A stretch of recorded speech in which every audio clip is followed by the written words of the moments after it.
আসসালামু আলাইকুম এভরিওয়ান, কেমন আছেন আপনারা সবাই? তো শুরু করতেছি আপনাদেরকে নিয়ে আরও একটি ব্লগ। তো সবাইকে জানাই জুমা মুবারক। আজকে জুমাবার। তো এখানে আমি খাসির মাংস নিয়ে নিচ্ছি, আর আজকে রান্না করব খাসির মাংস দিয়ে বিরিয়ানি। তো এই জন্য মাংস নিয়ে নিচ্ছি। এখানে মাংসগুলো ধুয়ে পরিষ্কার করে নিচ্ছি। আর হচ্ছে এখানে পেঁয়াজ বসাই দিচ্ছি।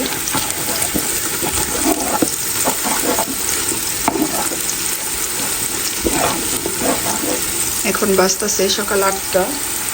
তো সকাল সকালে নাস্তা বানাই দিলাম, আপনার ভাইয়াও খাওয়া গেল বা দোকানে। আর হচ্ছে আমি সকাল সকালে রান্নাটা শেষ করে নেব না, মসজিদে বাচ্চারা আবার নামাজ পড়তে যাব যখন, তো ওদের রেডি করে দিতে হইব। আমিও যাই নামাজ পড়তে, জুমার নামাজ পড়তে মসজিদে। তো আমাদের এখানে তো জুমার নামাজ মসজিদে পড়ে। আবার সকালে বাসায় আমাদের আবার ভর্তা ভাতের দাওয়াত আছে, তো এটা রান্না কইরা রাইখা যাব 9টার দিকে। তো 1 ঘন্টা এটা রান্না শেষ হয়ে যাইব। তো এখানে বিরিয়ানির মশলা দিয়ে মশলাটা কষাই নিছি। তো এখন দিয়ে দেবো মাংসগুলো দিয়ে দেবো। এখানে বড় বড় পিস করে নিছি। রান্না করতে চাইছিলাম কাচ্চি, বাচ্চারা বলতেছে কাচ্চি খাইব না, এর জন্য রান্না করব নর্মাল বিরিয়ানি।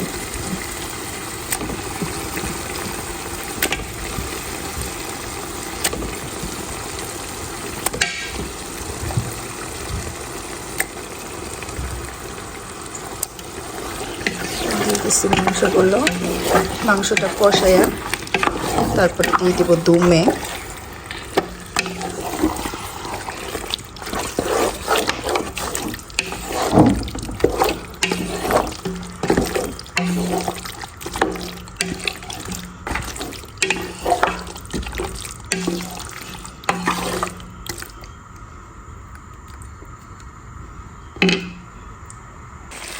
আর মাংসটা কষায়া মাংসটা দমে দিছিলাম প্রেসার কুকারে, তো হয়ে গেছে এখন। তো এখন দিয়ে দিব হচ্ছে চাল দিয়ে দিছি, তো পানি দিয়ে দিব।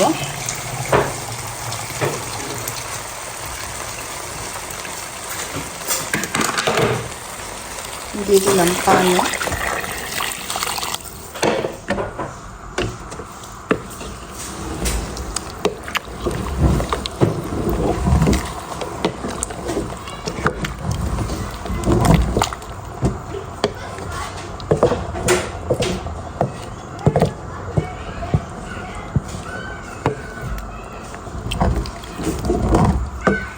একটু লাগবে পানি। বাসায় রান্না করে রাইখাইছি, তো এখানে চলতেছে ভর্তার আয়োজন। এখানে টমেটো এটা সিদ্ধ দিতেছে, রসুন দিয়ে ভর্তা বানাইব। আর কি এখানে এটা হয়েছে গরুর মাংসর তরকারি।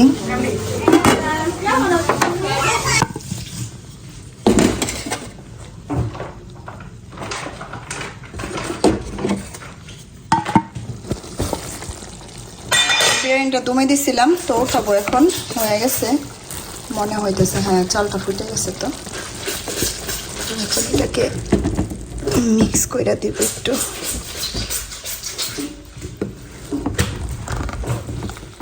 উপরে আবার ঘি দিয়ে দিছিলাম, তো তেলটা উপরে ভাইসা উঠছে। একটু মিক্স করে দিই।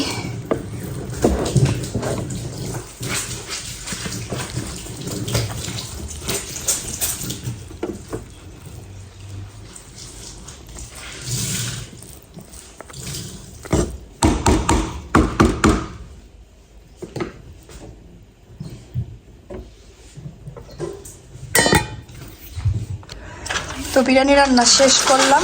তো এখন যাইতেছি আবার আনিকার বাসায়। তো আনিকার বাসায় আবার সকালবেলায় আমাদের বলছিল ভর্তা ভাত খাওয়াইব বাচ্চাদের সহ। তো বিরিয়ানিটা রান্না করে রাইখা গেলাম এর জন্যই। আইসা তো করাও যাব না, তাড়াতাড়ি করে নামাজ পড়তে যাইতে হইব। তো এখন এই যে যাইতেছি ওইখানে ভর্তা ভাত খাওয়ার জন্য। ভর্তা ভাত খাবো। বাসায় রান্না করে রাইখাইছি, তো এখানে চলতেছে ভর্তার আয়োজন। এখানে টমেটো এটা সিদ্ধ দিতেছে, রসুন দিয়ে ভর্তা বানাইব। আর কি এখানে এটা হয়েছে গরুর মাংসর তরকারি। আর ভাবি এখানে ভর্তা বানাইতেছে, মামুদা ভাবি। ভাবি সবসময় ভর্তা বানায় রাখে, আমরা খালি এসে খাই। রেডি রাখছে ভাবি। বড় বলে কথা, আমাদের ছোটদের যে আদর করে ভাবি, যে আদর করে, ভাবিরে যদি একটু দেখাই পারতাম তাহলে আপনারা বুঝতেন যে এইভাবে আমাদের কত আদর করে। ছোটদের কোনো কাজই করতে দেয় না, সব সময় কাজ করে আমাদের কয়েক খা লুকমা লুকমা করে খাওয়াই দেয়। মুখ কি দেয় এরা কস না, মাঝে মাঝে যে খায় ভাবি, এ বাটলেও কোনো সমস্যা নাই, মুখকে দিলেও সমস্যা নাই।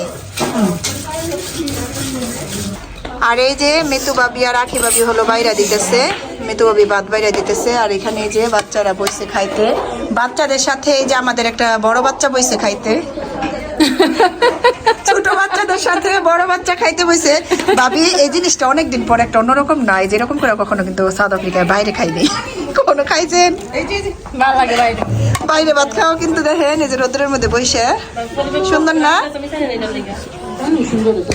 হ্যাঁ, এই যে ভর্তা আর মাংস, এখানে আছে আলু ভর্তা, তারপর আছে শুটকি ভর্তা, এখানে আছে হচ্ছে গরুর মাংস। আর এই যে ভাত বাইরা দিছে। যাবো এখানে যে বসো, জিহাদ খাও, তুমি সুন্দর করে খাও বাবা।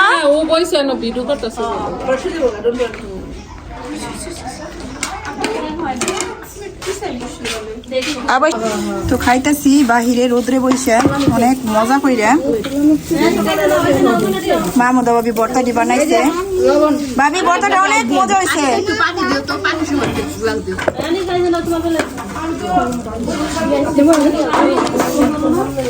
সবাই খানা মাশাআল্লাহ ভীষণ মজা।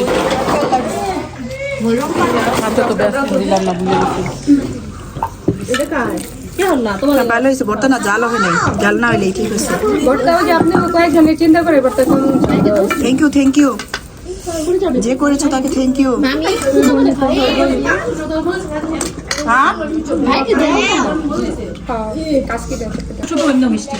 আর এই যে সবাই এখন আবার চা খাইতেছে, খাবার খাইছে সবাই, চা না খায় তোর যাইবো না। এই যে চা খাইতেছে,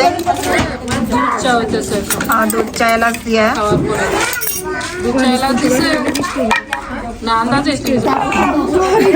এখন চা নিতেছি। চা দিব, ঢেলে দেই।